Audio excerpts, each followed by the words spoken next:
Hey everybody, welcome back to the channel. In this video, I present to you the story of Catastrophe Crow. This has been a long time coming. I've been following this project for at least 2 months now, and I really think this has a lot of potential. I've been postponing making this video for so long because I wanted to make a video worthy of Catastrophe Crow, but I think now it's the perfect time to cover the series and give it the treatment that it deserves. Ladies and gentlemen, without further ado, let's get into the video.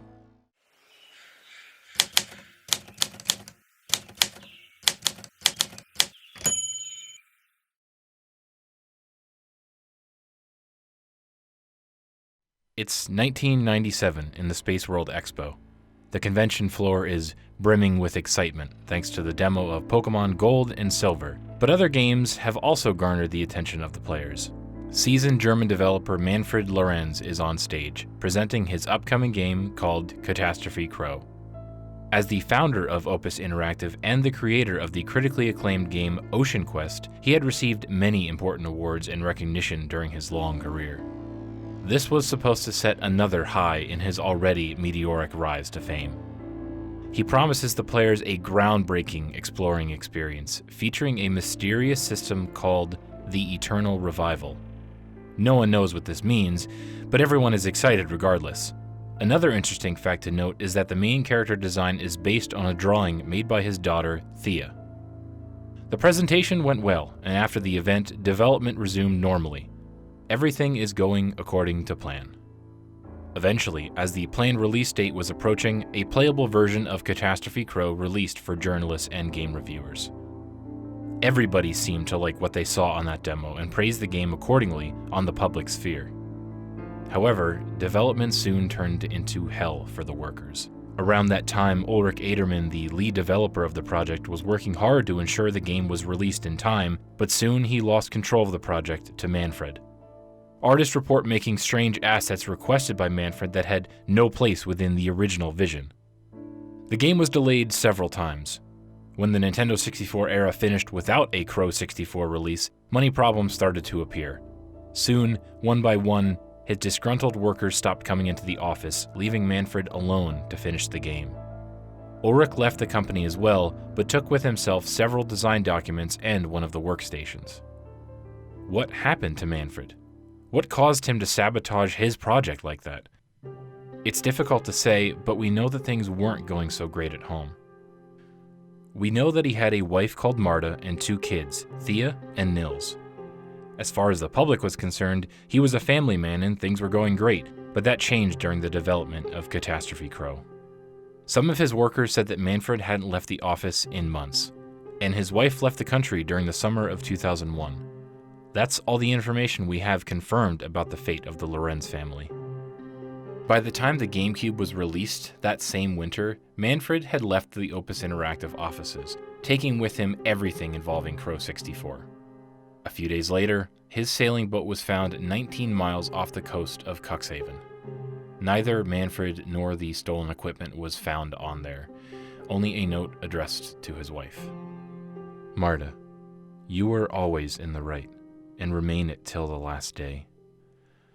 It's impossible to look into people's heads to decode their behavior, to find out why we are so cruel to one another. We both did what we thought was right, and yet we could only accuse one another of insanity. You have only taken from me, and I from you. So the world can remain open, my path is set in place. I have finally gone home. M.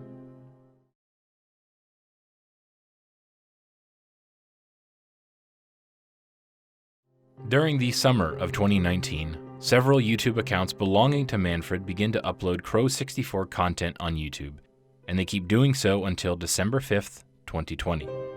Sometime around October 2020, Adam Butcher comes across an eBay listing of a development copy of the game and buys it. This was a copy sold by Manfred, hoping that his son would find it and play through the game so that he can finally understand what happened back then. After receiving the copy of the game, Luke Butcher records the video about Catastrophe Crow and uploads it to YouTube. This video attracts the attention of several dedicated internet detectives. They create the Catastrophe Crow subreddit and Discord server and begin to investigate this mystery. They manage to get in contact with Manfred through his email address. He wants to meet with Nils the day after his birthday in the place where they used to go on holidays together. They also interact with Ulrich Aderman on Twitter, obtaining several design documents in the process. They also help him crack the password required to access the old computer containing a build of the game.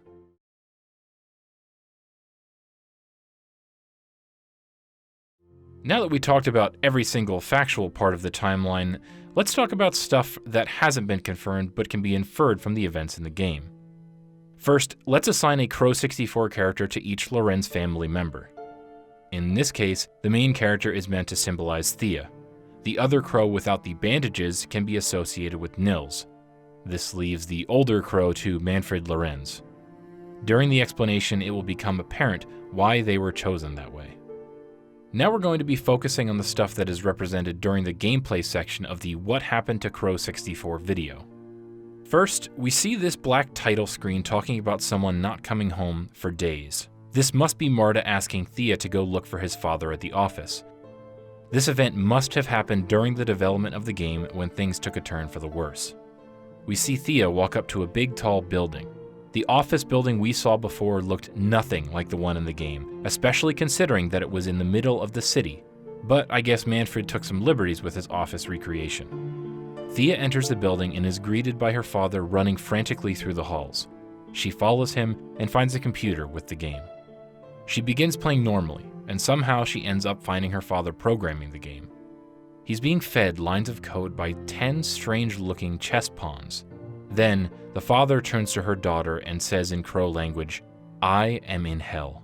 This language was decoded comparing the menu screens written in both English and Crow language. This allowed the players to get most of the letters as well as make out the other remaining letters included in the other Crow language messages.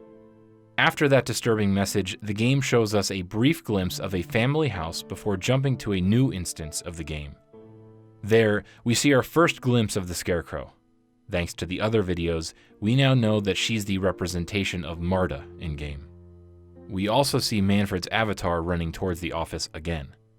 We follow him again to the office, but we find no trace of him. The computer has also disappeared, the only thing left being a chart that shows poor economic results, some office supplies, and a phone that won't stop ringing. Thea also finds a strange bug that allows her to leave the map boundaries. There, she sees how his father kills himself by throwing himself to the sea using the computers as dead weight. Thea goes after him, and they end up in a weird forest level. After all that, she explores a bit of the level before going up the stairs to find her father mourning over her grave. She tries jumping inside, but a phone rings and she ends up falling through the stairs in a horrific accident. During this fall, she sees the Scarecrow and a smaller, crawling version of it advance towards her. I think this is meant to represent Maria and Nils rushing to go help her. We also see some brief glances of what looks like some brain scans.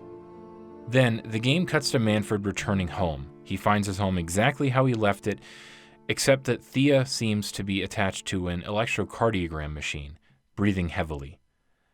The room then fills with water and a strange ghastly presence kidnaps her. This seems to be Thea's memories being replayed at a non-chronological order, and it is difficult to determine this order.